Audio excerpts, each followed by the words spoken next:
Cruise missile और 540 drone, ये बहुत बड़ा हमला किया गया यूक्रेन के ऊपर। 2 दिन पहले अमेरिका ने यूक्रेन को हथियारों की सप्लाई रोक दी थी। हालांकि अब खबर है कि सप्लाई होगी, पैट्रियट एयर डिफेंस सिस्टम मिलेगा यूक्रेन को। लेकिन ये इंटेंसिटी रशिया के हमलों की बहुत तेज, और इसमें किंजल हाइपरसोनिक मिसाइलों से हमला कर रहा है। श्याम सर जल्दी से देखिए, ट्रंप के साथ बात की उन्होंने 1 घंटे तक, उसके बाद बौखला गए ट्रंप। उन्होंने कब मीडिया को कुछ नहीं बोला। नॉर्मली उनके नेचर में है कि वो बात करने के बाद लंबा ट्रम्पेट बजाते हैं और कुछ ना कुछ कहते हैं, लेकिन पुतिन ने उनकी बात नहीं मानी। उन्होंने कहा हमारे लक्ष्य क्लियर नहीं है, इसलिए हम टेबल पे नहीं आएंगे, कोई वार्ता नहीं होगी। और इसके कहने के बाद अगले दिन उसी रात को घमासान लड़ाई जो आपने दिखा रहे वो उन्होंने कर दिया। वो इसी तरह से करते हैं, टेबल पे आते हैं, वर्ल्ड को एक मसीहा का मैसेज देते हैं। पुतिन शातिर खिलाड़ी है, पुराने राजनीतिज्ञ हैं, और उसके बाद अटैक करते हैं ताकि लगे विश्व को कि वो जो कह रहे हैं वो दिखा सकते हैं। दोनों तरह की बातें करते हैं। वो जॉन पोप थे, वो पोप तक चले गए थे, उनके भी पैर सहलाए थे उन्होंने। हर तरह का मैसेज देते हैं, अटैक करते रहते हैं। देखिए कैपेबल कंट्री है, लेकिन मैसेज इस वक्त रूस ने बिल्कुल क्लियर कर दिया है कि वो यूक्रेन को नहीं छोड़ेगा, और हमले बहुत तेज इंटेंसिटी के साथ किए जा रहे हैं। इस बीच खबर ये कि रूस और यूक्रेन के बीच टकराव बहुत तेज हो गया है। यूक्रेन ने रूस पर जबरदस्त ड्रोन अटैक किया है, मतलब उधर से हमले इधर से पलटवार। रूस ने यूक्रेन के 120 ड्रोन्स को मार गिराया। रूसी क्षेत्र आजोव सागर के ऊपर ड्रोन्स गिराए गए। आजोव सागर एक इंटरनल ओशन है, इंटरनल सागर है यूक्रेन और रूस के बीच का, और उसके आसपास के क्षेत्रों को निशाना बनाया गया। ये वार पलटवार सर ये बहुत तेज होता हुआ दोनों देशों के बीच। नहीं, देखिए दोनों देशों के बीच में वार पलटवार चलते आ रहे हैं, चलते रहेंगे और चलते आगे भी आएंगे। कोई बड़ी बात नहीं है। ज़्यादा बड़ी बात यह है जब हम पुतिन की बात करते हैं कि पीस की बात करते हैं, पुतिन ने तो कभी पीस की बात बोली नहीं।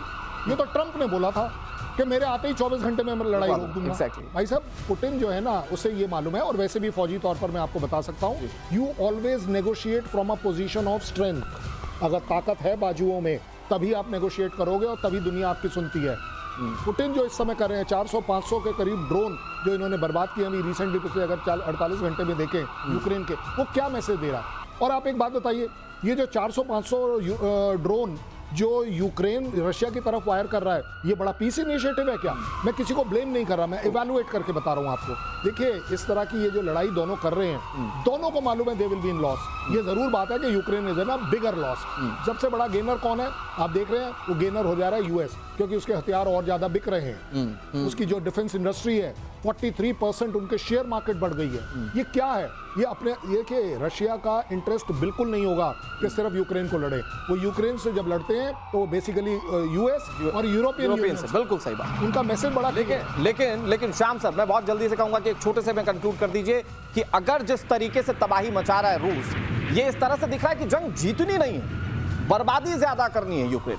देखिए, जमीन की लड़ाई है ही नहीं। 4 एरिया लिया उन्होंने, और उसके बाद लुहांस्क को अब उन्होंने ऑलमोस्ट स्वतंत्र घोषित कर लिया अपने साथ रशिया में। रशिया स्पीकिंग बेल्ट है, वो क्रीमिया को लिया। सी ऑफ एजॉव क्रीमिया के बगल में है, और बॉस्फोरस के जो स्टेट्स है उसके थ्रू जो टर्की है उसका रास्ता मेडिटेरियन में खुलता है। ब्लैक सी का एरिया है, ग्रेन डिप्लोमेसी वहीं से चलती है। वो समुद्र चाहिए, वो एरिया चाहिए रशिया को, और रशिया को जमीन बाकी नहीं चाहिए। 12,000 स्क्वायर किलोमीटर वापस दे चुका है। अपनी 8 किलोमीटर की फौज के साथ गया था वो शुरू में, वापस आ गया है। मनोबल तोड़ रहा है। वायुसेना कहती है हमारे एयर डिफेंस सिस्टम को ये थका रहे हैं कीप अटैक करके, हमारे देश का मनोबल तोड़ रहे हैं। हमारे बच्चे, बूढ़े और हमारी महिलाएं बाहर जा चुकी हैं। हमारा देश ऑलमोस्ट भिखारी हो चुका है, और हम दूसरे के बल पर लड़ रहे हैं। तो ये मैसेज आ रहा है पुतिन का। पुतिन चाहते हैं तुम लिटिल रशिया हो, मेरे छोटे ब्रदर की तरह रहो, हमारे वर्चस्व में रहो, हमारे यूएसएसआर के पुराने प्रभाव में रहो। हम तुम्हारी फॉर्मली सॉवरेन स्टेट मानते हैं। और हासिल क्या यूक्रेन का? ना नेटो मिला, और अब जिस तरह से बर्बादी हुई है, अगले कई सालों तक यूक्रेन उठ नहीं पाएगा अपने पैरों पर। लेकिन इस बीच बहुत दिलचस्प खबर हमारे पड़ोसी मुल्क पाकिस्तान को लेकर है। अमेरिका के सामने पाकिस्तान एक बार फिर से गिड़गिड़ा रहा है। अमेरिकी हथियारों की गुहार लगाई है पाकिस्तान ने, हिमार्स के लिए मिन्नतें कर रहा है पाकिस्तान। ये बहुत बड़ी खबर हम आपको बता रहे हैं।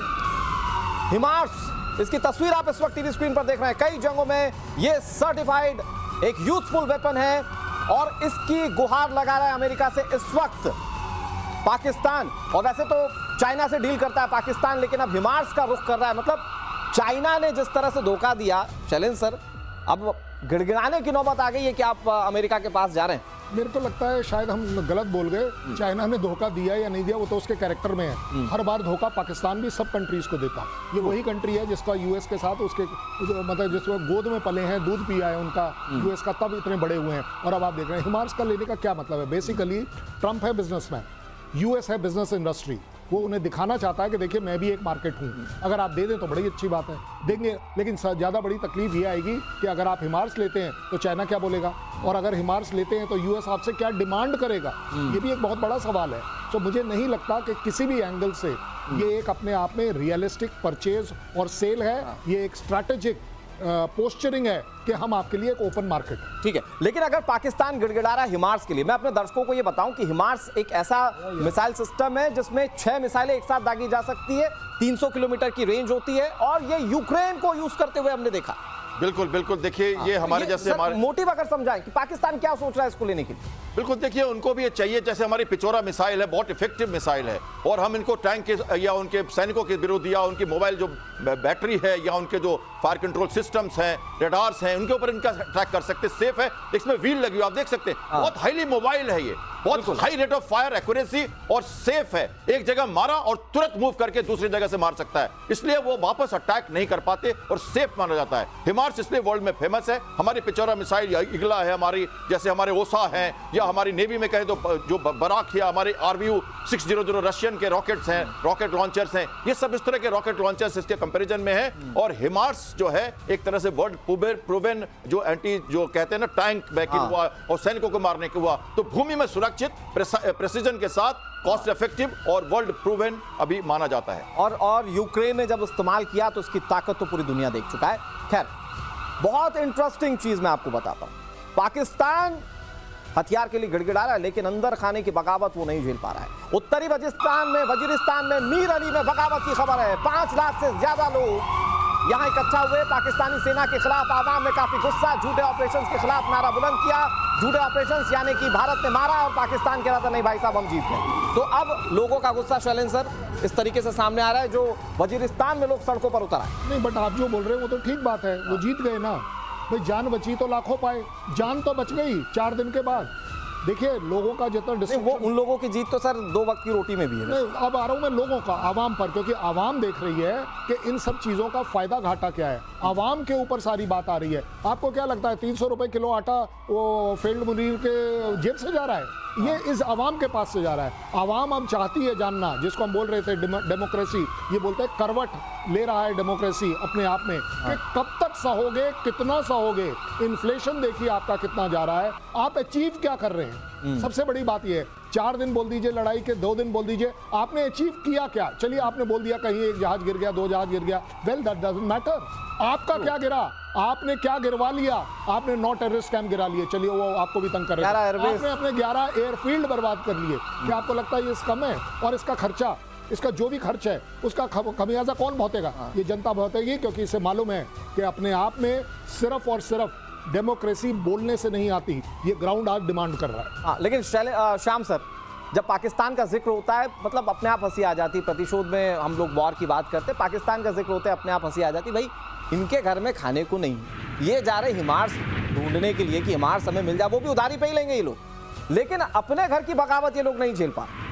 अंधेरी रात में किसी दिन कोई चोर आ जाए घर में तो गरीबी की कसम बड़ी शर्मिंदगी महसूस होती है, क्या दें उसको। देखिए पाकिस्तान की हालत तो सबको पता है, और एक तरह से भिखारी की तरह ये घूमते रहते हैं। इनके तो जनरल्स कभी कहीं जाते हैं, पुराना इतिहास है, पिछले 3-4 सालों में कई बार अमेरिका में जा चुके हैं भीख मांगने के लिए। लेकिन जहां तक मैं बात करूं जमहूरियत की, जो डेमोक्रेसी होती है, वहां के लोग जब खुद कहते हैं कि ये दहशतगर्द हमारी आर्मी है, बेकार का लड़ाई कर रही है, ऑपरेशन सिंदूर करके लुटा दिया हमको, जहां हम पहुंचे थे वहां से भी पीछे आ गए और चारों तरफ फिर हम हाथ पैर मार रहे हैं, ये खरीद रहे हैं वो खरीद रहे हैं, इनके पास पैसे आते कहां से? ऑब्वियसली पीछे से बैकहैंड से सपोर्ट कोई और दे रहा है। ये चल नहीं सकता सर्किल, जब तक आप डिपेंडेंट नहीं हो अपनी कंट्री पे, तो आप कैसे इतना बड़ा आर्म कंट्रोल कर सकते हो या इंपोर्ट कर सकते हो? तो ये जो जनता उनको समझाएगी और उनको अपना रास्ता खुद दिखाएगी। मैं आपको लास्ट पॉइंट कह दूं, अंडे को बाहर से फोड़ने की जरूरत नहीं है, अपने आप फूटेगा, अच्छा जीव निकलेगा, शायद समझ जाए। ठीक है, मुझे अगली ब्रेकिंग लेनी है, एक बड़ी खबर आ गई है, लेकिन शैलेंद्र सर मैं चाहता हूं 10 सेकंड में आप ये बताइए,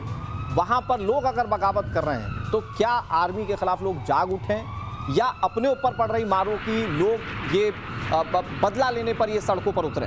ये बात सच्चाई से इवैल्यूएट जरूर करी जा सकती है कि आवाम जो है वो हताश है, वो जिसको बोलते हैं ना उसके पास कोई चॉइस नहीं है। मैं आपको आज बता दे रहा हूँ, पाकिस्तान आर्मी इसे भी कंट्रोल कर लेगी, ऐसी कोई बड़ी बात नहीं है। मार पिटाई कर देगी, वो तो वो वाली कंट्री है जो अपने देश में हवाई जहाज से लोगों के ऊपर अटैक भी कर सकती है। Exactly. कोई बहुत बड़ी बात नहीं है। ये आप देखेंगे कि आवाम जब तक पूरी तरह से नहीं जगेगी,